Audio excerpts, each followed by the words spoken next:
राजस्थान विधानसभा में कोटा दक्षिण के विधायक संदीप शर्मा ने कोटा का पक्ष रखते हुए विभिन्न मुद्दों पर चर्चा की और इसमें कोटा की जनता की सुविधाओं के लिए मांग की। देखिए भीम न्यूज इंडिया की रिपोर्ट। आप देख रहे हैं भीम न्यूज इंडिया। मैं हूं आपका दोस्त विनय कुमार सिंगल। कि उत्तम चिकित्सा और उत्तम स्वास्थ्य से ही सबल एवं विकसित राष्ट्र बनेगा।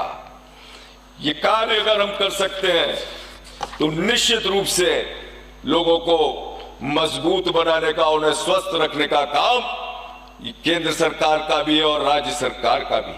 और आप काला कानून लिया है। ये काला कानून, राइट टू हेल्थ का काला कानून की आवश्यकता थी, जबरदस्ती के आपने पूरी बाधित कर दी। हमने तो यहां खड़े होकर जोरदार विरोध किया था।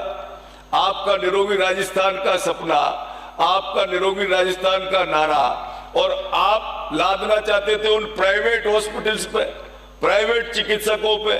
ये ड्यूटी आपकी थी, कर्तव्य आपका था, यह आपको करना चाहिए था निरोगी राजस्थान। और यदि उनको करना भी था तो आपको उनको विश्वास में लेना चाहिए था। मुझे पूर्ण विश्वास है कि राजस्थान का सरकारी चिकित्सक हो चाहे प्राइवेट चिकित्सक हो, उसके अंदर संवेदनशीलता है। यदि आप काला कानून नहीं लाते, दादागिरी नहीं करते, नियम और नीतियों से उनको नहीं बांधते, तो आपके सहयोग के लिए खड़े हो जाते, आपकी पूरी मदद करते और आपके निरोगी राजस्थान में आपका सहयोग करते। परंतु ये देखता हूं मैं, आज ये न्यूज देख रहा था, ये कोटा की न्यूज पढ़ी है। मैं धन्यवाद देना चाहता हूं माननीय चिकित्सा मंत्री जी का, उनका आभार व्यक्त करना चाहता हूं। मैं माननीय मुख्यमंत्री जी का आभार व्यक्त करना चाहता हूं कि आपकी जो आज कार्यशैली है, जो आपका कार्य प्रबंधन है। आज कालीचरण जी भी कह रहे थे कि कुछ चिकित्सकों का सम्मान करना है, क्योंकि वो उत्साहित है, वो जोश में है आपकी कार्यशैली से। ये आज की न्यूज, सभापति महोदय, 19 मेडिकल कॉलेज के हर अस्पताल का स्टाफ क्षमता से तिगुना काम कर रहा है। 1947 बेड की क्षमता लगा रख के 2831, मतलब बेड्स की क्षमता 1947 है और लगा रखे हैं 2831। भर्ती मरीजों की संख्या इससे भी ज्यादा, इसके बावजूद पीछे नहीं हटते हमारे डॉक्टर। डॉक्टरों में उत्साह है, काम करना चाहते हैं, लेकिन काम कराने के लिए सरकार का रवैया भी उनके प्रति सकारात्मक होना चाहिए। इसलिए मैं धन्यवाद दे रहा हूं माननीय मुख्यमंत्री जी को, इन चिकित्सकों, नर्सिंग कर्मियों, जिस तरीके से आप भी मानते हैं कि कोरोना में जिस तरीके से उन्होंने काम किया, अपनी जान हथेली पर रखकर पूरे राजस्थान वासियों की मदद के लिए सदैव खड़े रहे, उनके हर प्रकार से सेवा करते रहे, तो ऐसे लोगों को शाबाशी देना भी आवश्यक है। और निश्चित रूप से जब हम सबको साथ लेकर चलेंगे तो जिस तरीके से हम चाहते हैं कि हमारा ये राजस्थान के लोग पूरी तरीके से निरोगी हो, स्वस्थ रहे, तो जरूर ये सारी की सारी चीजें हम पूरी कर पाएंगे। मैं माननीय मुख्यमंत्री जी भजन लाल जी शर्मा के नेतृत्व में जो हमारी सरकार बड़े पैमाने पर इसी सोच के साथ काम कर रही है कि पूरे प्रदेश को कैसे स्वस्थ बनाए, हमारी संकल्पना विकसित राष्ट्र की है। ये तभी संभव होगा जब हम गुणवत्ता युक्त उत्तम चिकित्सा एवं उत्तम स्वास्थ्य युक्त समाज का निर्माण कर पाएंगे। प्रथम बजट में जो भी घोषणाएं की गई, वो सारी योजनाएं धरातल पर लाकर एक संकल्प के साथ, प्रतिबद्धता के साथ उनको पूरा करने का काम किया। आप सिर्फ घोषणाएं करके रह जाते थे। चुनौतियां बहुत हैं इस डगर में, पर आदत है हमें टकराने की। तूफान की जिद है आशियां मिटाने की, तो हमें भी फिक्र है उनकी जिंदगियां बचाने की। चाहे लोग किसी परेशानी में हो, पूरी ताकत के साथ सेवा के भाव से लोगों की मदद के लिए सदैव खड़े रहेंगे। मैं पुनः धन्यवाद देता हूं माननीय मुख्यमंत्री भजन लाल जी का, जिन्होंने राजस्थान के चिकित्सा क्षेत्र में बहुत सकारात्मकता, संवेदनशीलता के साथ उत्तम चिकित्सा को दूर दराज तक सुगम बनाने के लिए कई फैसले किए। मुख्यमंत्री जी ने आयुष्मान आरोग्य योजना का खाका तैयार किया, न केवल जीवन रक्षक पैकेज बढ़ाए, बल्कि सिर्फ राजस्थान में नहीं, बाहर जाकर भी व्यक्ति अपना इलाज कर सके, ये व्यवस्था हमारे माननीय मुख्यमंत्री जी ने की। उन्होंने सत्ता पर आते ही सबसे पहला काम एक चिकित्सालय का निरीक्षण, उसकी मॉनिटरिंग, क्या क्या सुविधाओं का अभाव है, किस प्रकार से इस चिकित्सा तंत्र को सुदृढ़ किया जाए, कैसे मजबूत हो, इन सारी चीजों का अध्ययन किया और उसके बाद अपने बजट का निर्धारण किया। ये होता है वास्तविक और असलियत काम, जो वास्तव में लोगों के काम आने वाला हो।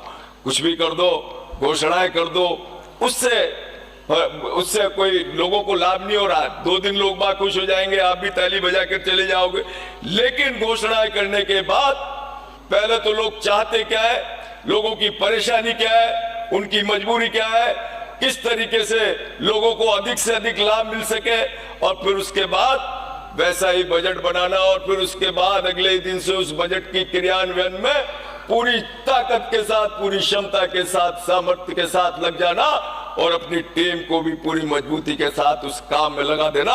तब जाकर बजट का जी घोषणाएं होती हैं वो 100% पूर्ण होती हैं, जैसी अभी हो रही हैं।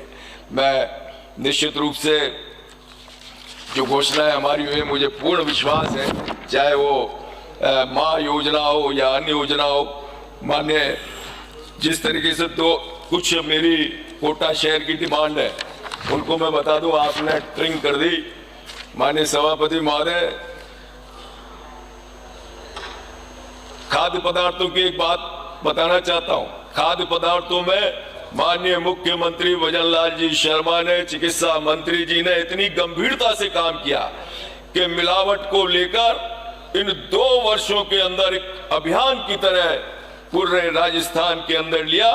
2023-24 में विभाग ने एनफोर्समेंट सैंपल में 284% लक्ष्य हासिल करते हुए देश में प्रथम स्थान प्राप्त किया।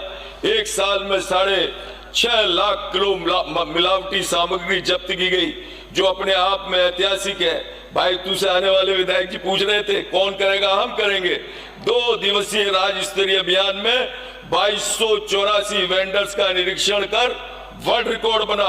3915 मिलावट खोरों के खिलाफ मुकदमे दर्ज हुए। 11 करोड़ 20 लाख की पेनल्टी दर्ज हुई।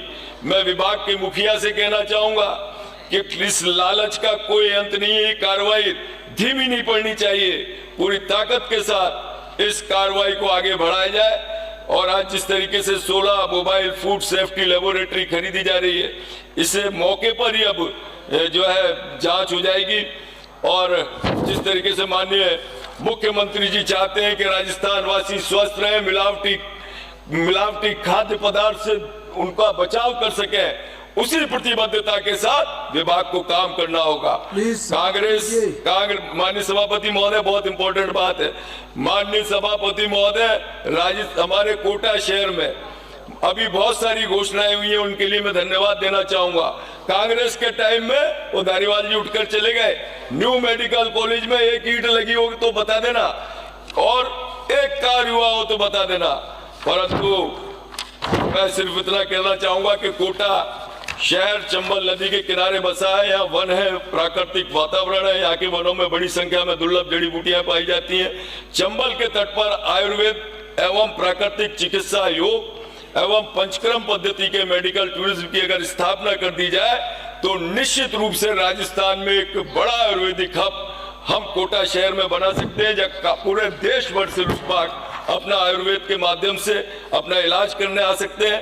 एक जो माननीय मंत्री जी, मेरी बस 1 मिनट में मैं आपको अपनी कुछ हमारी कोटा शहर की मांगे हैं। एक तो हमें international radio cardiac cath lab की आवश्यकता है, 128 लाइव CT scan machine, advance life support वाली 5 ambulance, simulator lab, robotic hand, और आदर्श CSC दादाबाड़ी का उन्नयन, आदर्श CSC विज्ञान नगर में पर्याप्त पदों का सृजन, कोटा शहर की बड़ा बस्ती, क्रशर बस्ती, घोड़ा बस्ती, दुर्गा बस्ती, श्रीनाथपुरम में नए आयुष्मान आरोग्य कॉलेज खोले जाए। हमारे यहाँ द्वीपतल का निर्माण पूरा हो चुका है, जिसमें 1150 बेडों की क्षमता है। वर्तमान में 346 नर्सिंग कर्मियों के पद स्वीकृत हैं, उनको वो पर्याप्त नहीं है। नर्सिंग स्टाफ के पद, आईसीयू के उपकरण व फर्नीचर के लिए बजट जो है स्वीकृत किए जाए। कोटा का विस्तार होने से कोटा में एक और नर्सिंग कॉलेज और मेडिकल कॉलेज खोलने की महती आवश्यकता है। बहुत बहुत आभार, बहुत बहुत धन्यवाद। माननीय